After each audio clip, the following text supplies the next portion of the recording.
Before the first tree whispered and before man learned the language of fire, the desert was alive.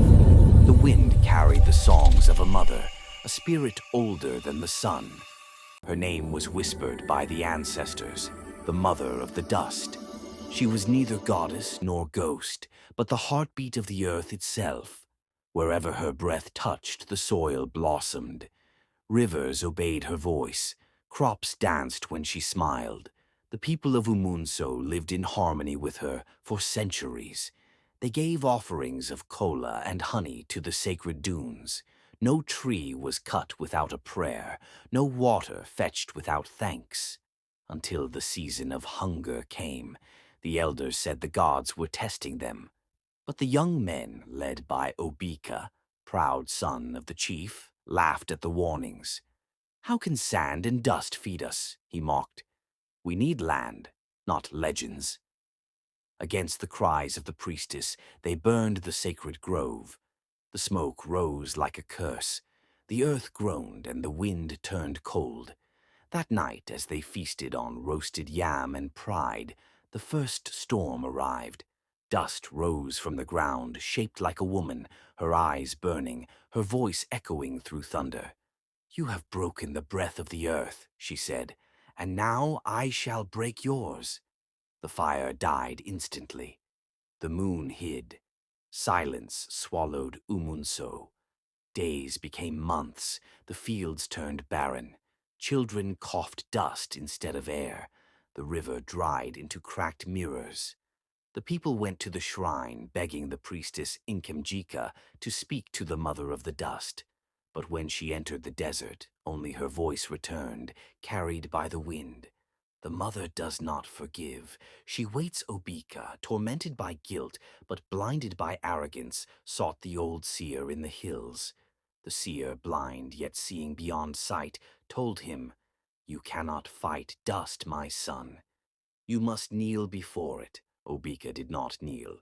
Instead, he gathered the remaining hunters and built a dam to trap the wind, to tame the mother. Each strike of their tools made the sky darker. Each insult they shouted made the wind louder. One evening, as Obika stood upon his half-built dam, the ground split open. A hand of dust rose and pulled him into the earth. His scream became thunder. The next morning, only his spear remained. The sun burned over Umụnso like a curse that refused to fade. The land had become bones, dry, cracked, lifeless. Yet the people still dug, hoping to fill their stomachs with stolen wealth. Chief Nwori stood on a mound of dirt, gold chains hanging heavy on his neck. His skin glistened with sweat and pride. He was the richest man in Umụnso, but his wealth was built on the pain of the ground beneath him. When the streams dried and the crops failed, he told the people, "Money does not need rain." And they believed him. Far from the village, in a forgotten hut at the edge of the desert, Iyara stirred from sleep. Her hair was white as salt, her eyes deep as night. She could hear the cries of the soil. She could feel the pain of the roots. The mother was restless.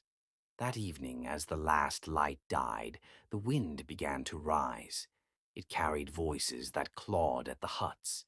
Children woke crying. Animals fled into the forest. The villagers said it was just another storm, but Iyara knew better. The wells were empty. Even the birds no longer sang. The villagers went to Chief Nwori for answers, but he only smiled. "The gods test us," he said. "Keep digging. Gold will bring us water," but the more they dug, the deeper the curse sank. Men began to vanish into the pits.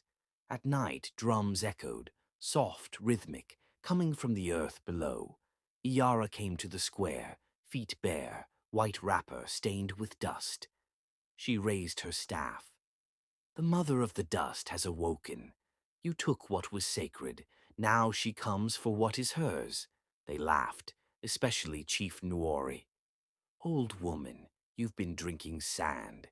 He ordered his guards to chase her away. As they reached her, the ground trembled. Torches flickered. The air turned heavy, like breath from another world. From the earth itself she rose, a woman made of wind and clay, eyes burning like molten gold, hair flowing like a storm, skin cracked and glowing with life. When she spoke, the dust moved with her voice. "I gave you life," she said. "You gave me scars." The people fell to their knees. Chief Nwori did not. "You are just a spirit," he said. "I am a man of power."